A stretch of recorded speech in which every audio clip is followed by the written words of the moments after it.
Au nom du Père et du Fils et du Saint-Esprit, ainsi soit-il. Voici arrivé au cœur de la nuit sur cette terre, dans un grand silence. Et voici que soudain c'est le chant des anges, le Gloria. Et quelques bergers interrogent le ciel. La terre est en silence. Le Verbe éternel qui s'est incarné dans le sein d'une Vierge, qui a été conçu du Saint-Esprit, à la parole de l'ange, à laquelle cette Vierge a répondu. Elle a dit « Je suis la servante du Seigneur ». Et le Saint-Esprit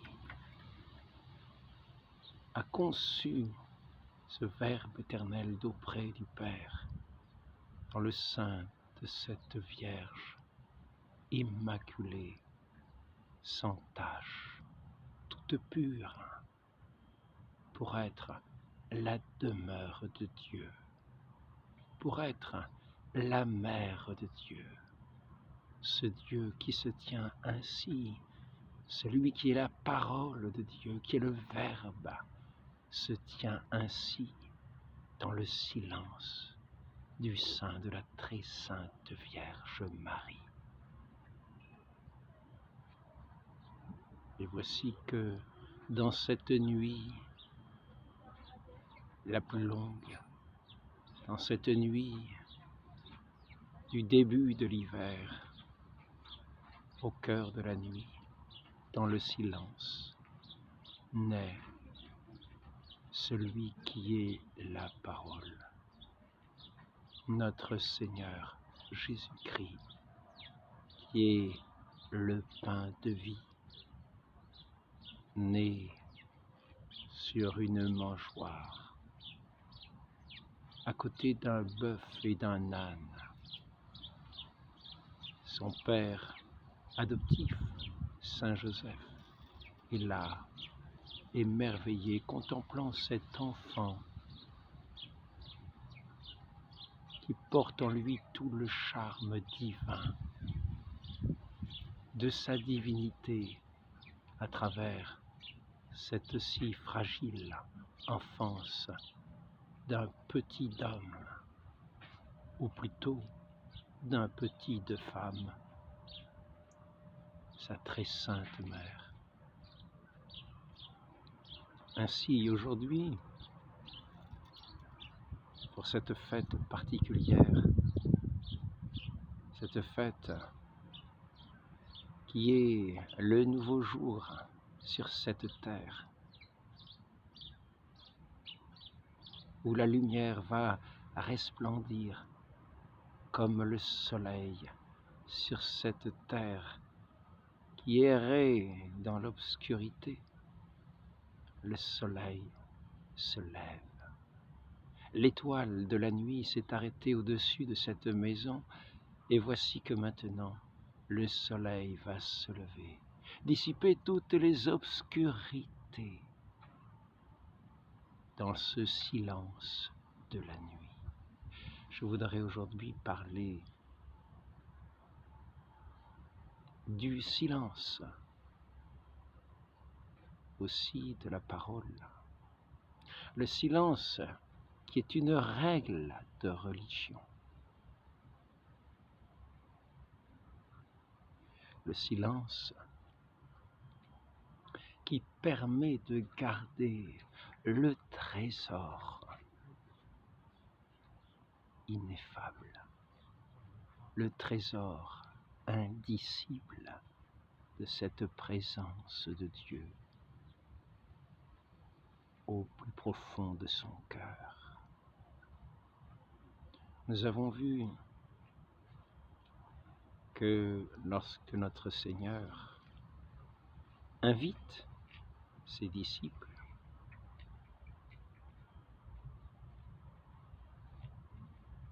à annoncer l'Évangile,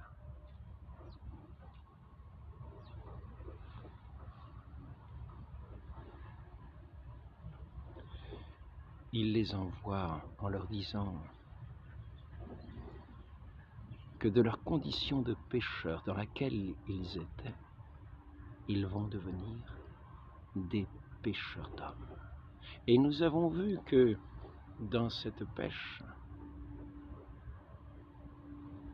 où ils attrapaient des poissons, ils utilisaient des filets. Et c'est ainsi qu'ils attrapaient les poissons. Et nous allons pouvoir voir qu'en fait, la parole articulée, la parole qui sort de nos bouches, est comme un filet.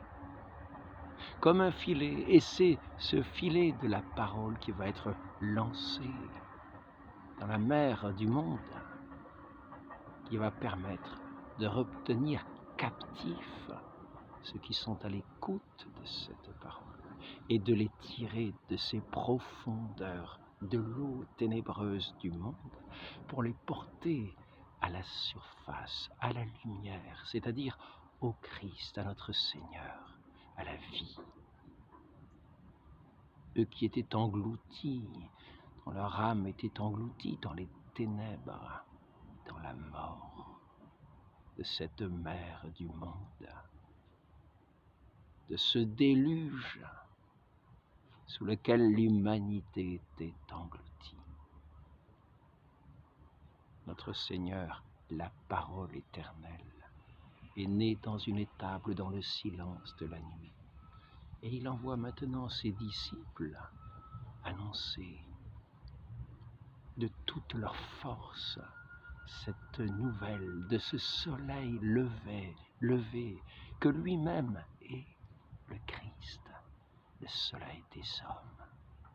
Et par leurs paroles, ils vont les tirer des ténèbres de cet océan avec les filets de la parole et les emmener jusqu'à la lumière du Christ, où leur âme trouvera la vie, où leur âme trouvera la nourriture de celui qui est ce pain vivant, qui est né dans la crèche, qui a été posé dans la mangeoire, dans cette ville de Bethléem, qui veut dire la maison du pain.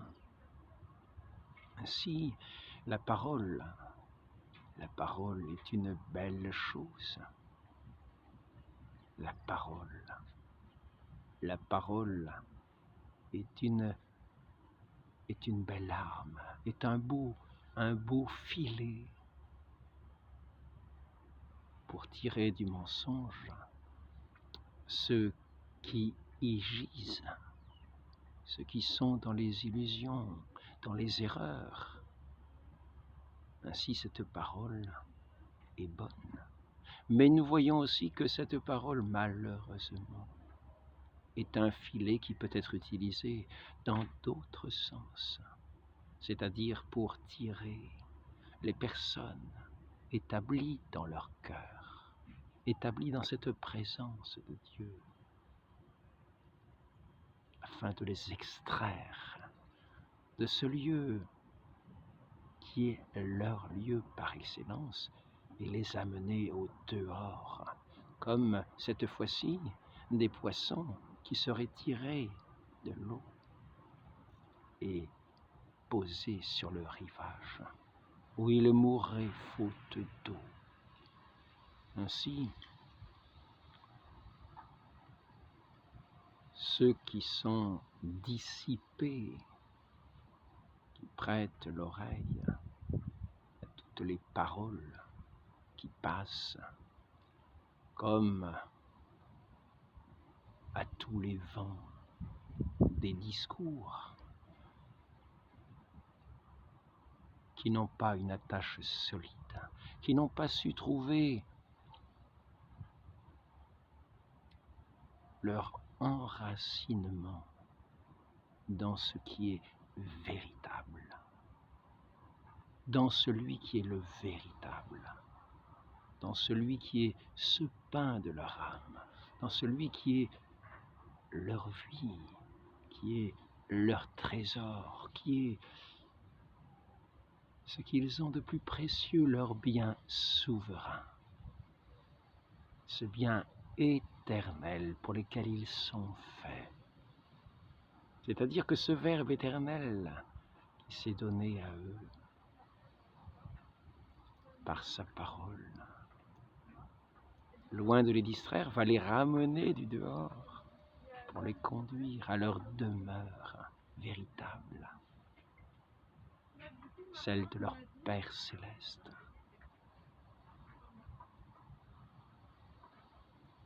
Qui est où ils trouveront tout ce qui leur convient, tout ce qui est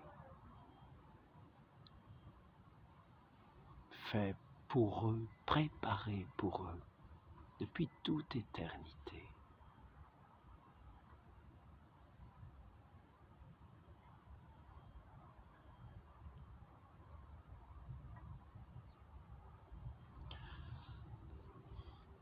Nous voyons donc deux paroles différentes et contradictoires.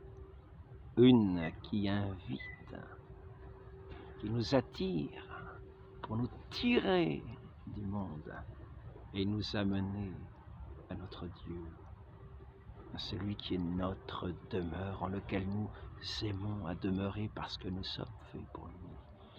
Et ces autres paroles, qui sont les paroles du monde, où l'on peut s'y dissiper presque à l'infini. En général,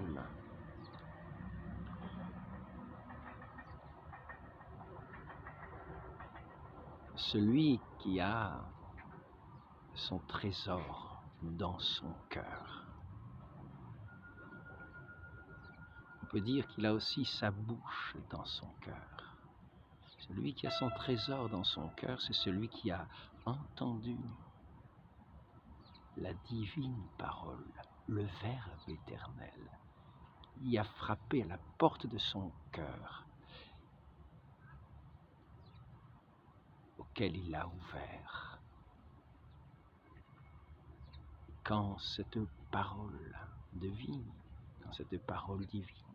quand il n'y a pas que la parole, mais avec la parole, celui qui dit la parole, quand son Dieu est entré dans son cœur, quand son trésor véritable est entré dans son cœur pour être l'hôte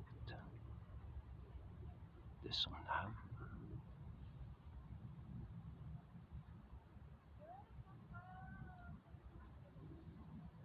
en général, celui qui est dans un tel état s'empresse de fermer la porte de son cœur et de demeurer avec celui qui est entré. Et il se ferme à toute parole extérieure, à tout vent extérieur, à toute dissipation. Il est devenu un homme intérieur et il aime avoir sa bouche en son cœur. C'est-à-dire qu'il est dans cet échange avec cet hôte de son cœur, qui est son Dieu, à demeurer dans sa présence. Et cet hôte de son cœur est cet hôte le plus intime à lui-même. C'est son époux. Ils sont intimement unis. Et cette âme est faite pour lui.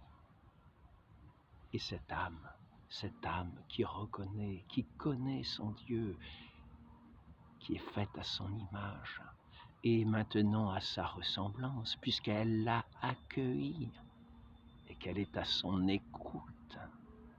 Elle a aussi sa bouche en son cœur, car toutes ses paroles vont vers cette hôte intérieure.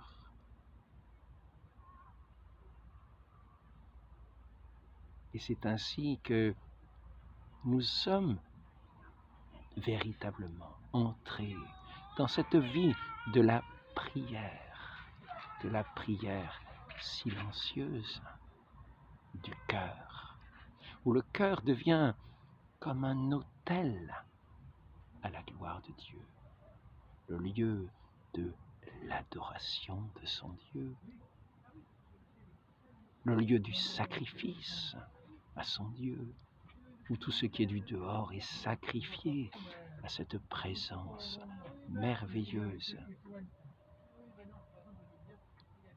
qui vient se faire à son cœur, qui vient se faire en elle, qui a daigné descendre et venir jusqu'à cette créature qui était jusque-là perdue et qui courait à tous les vents de vanité.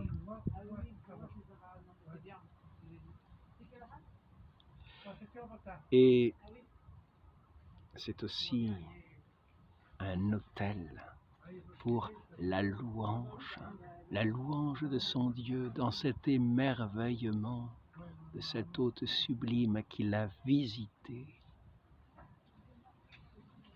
On pourrait dire que avant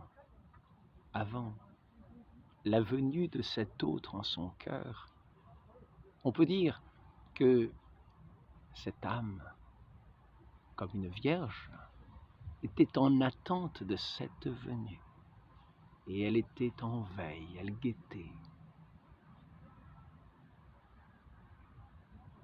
Elle attendait l'appel de l'époux.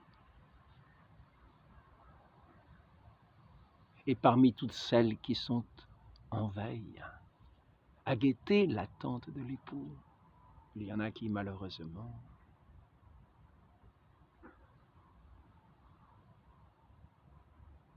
sont prêtes à ouvrir à n'importe quel époux.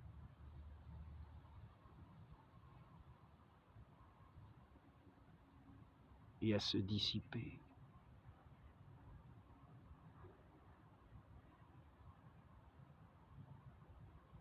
À remplir son cœur dans cette attente, dans le bruit du monde,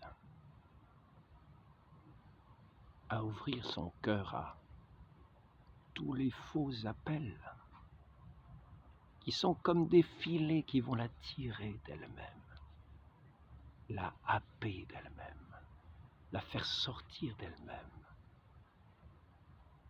la captiver dans ces filets du monde, dans ces filets du mensonge, de l'orgueil, ainsi qu'a été captivée celle qui devait engendrer l'humanité et qui a été captivée par la parole de Satan.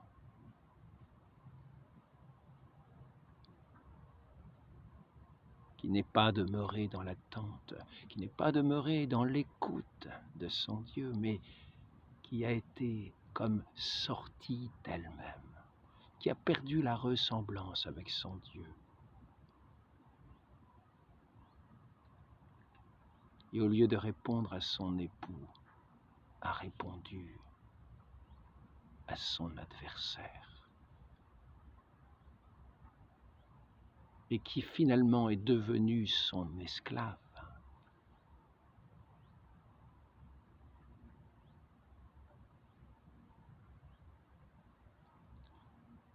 Alors que l'autre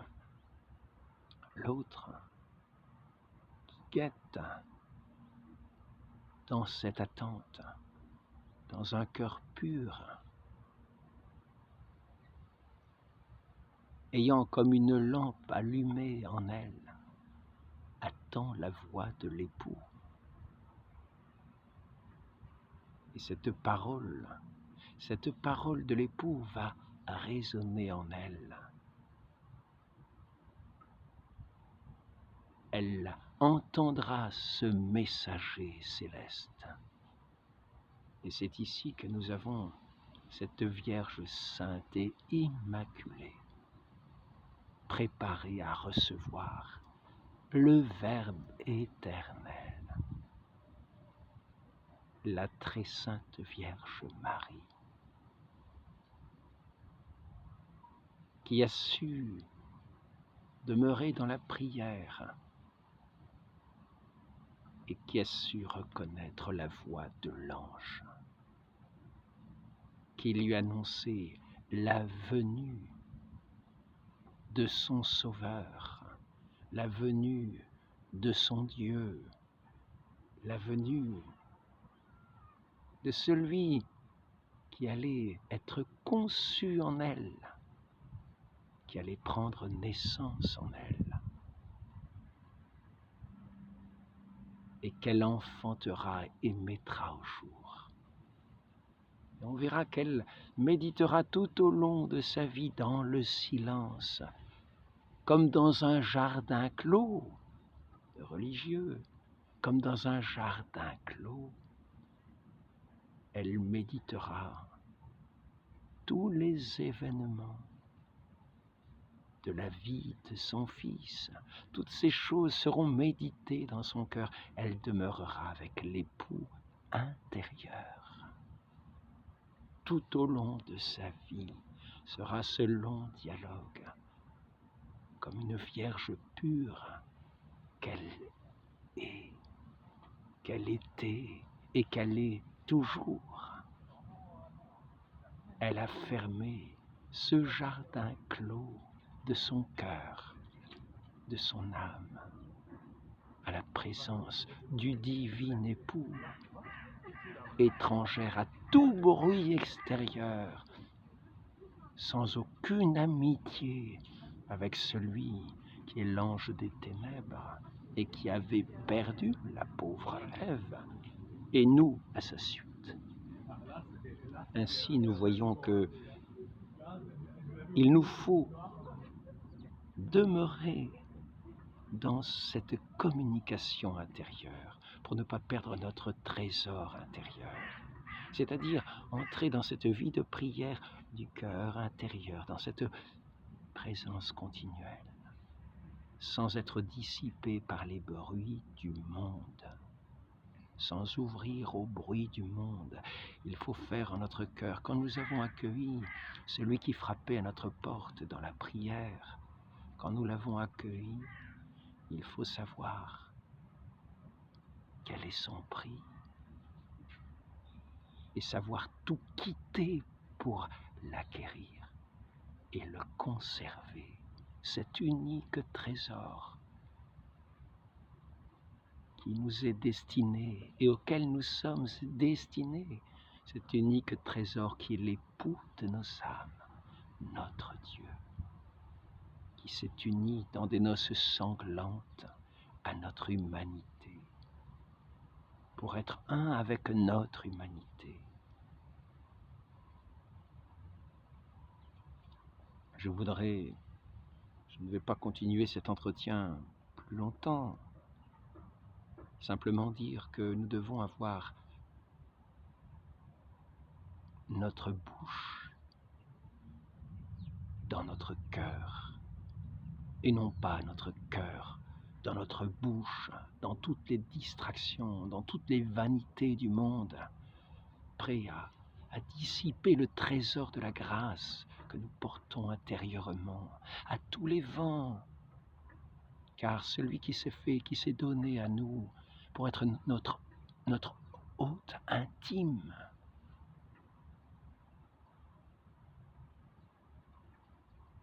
s'en ira de nous.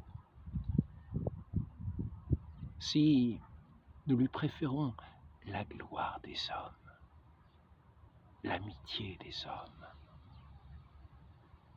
à ce moment-là, nous ne serons pas dignes de sa présence. Et nous demeurerons comme des ballons pleins de vent, des baudruches,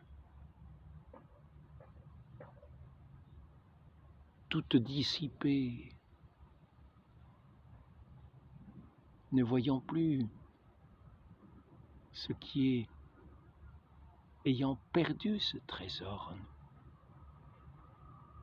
Nous serons à nouveau bâtis comme le dit notre Seigneur, sur le sable, sur le monde, sur le vent.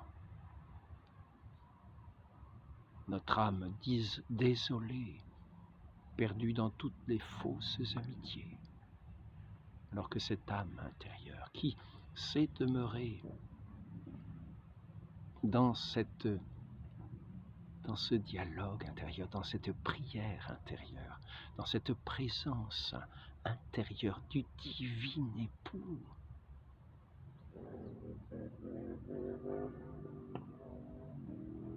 dans cet amour, ne va pas perdre son temps à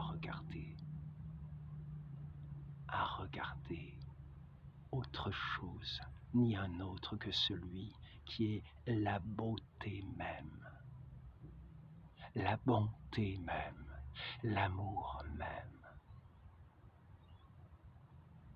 Celui qui détournerait son regard de cet hôte intime pour se tourner vainement vers le monde ne serait pas digne d'un tel hôte.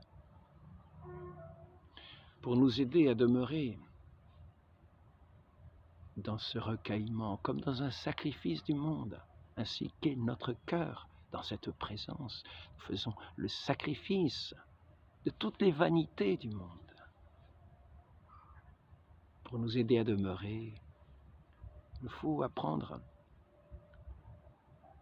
à demeurer dans une modestie, dans toute la façon d'être, dans une certaine retenue des regards, modestie des regards, modestie dans la façon de parler, ne pas laisser s'en aller aussitôt les mots dès qu'ils apparaissent à la bouche, non, savoir retenir ces paroles, en faire le sacrifice devant ce trésor inestimable de cet autre de notre âme, savoir le considérer, ne pas lui donner congé à la moindre occasion, comme des gens qui n'en ont aucune estime, aucun amour. Ainsi, si le silence est la règle de la vie religieuse, c'est parce que dans la vie religieuse, on connaît le prix de l'hôte des âmes, et que c'est à lui seul que notre vie est consacrée, et que ce temple que nous sommes devenus est un lieu sacré, c'est-à-dire qu'il ne doit pas être rempli de paroles profanes.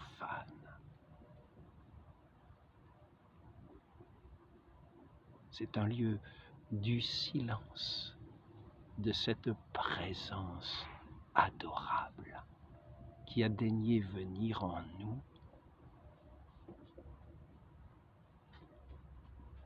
et nous faire participer tout au long du cheminement de notre vie avec notre corps à la gloire divine, éternelle des élus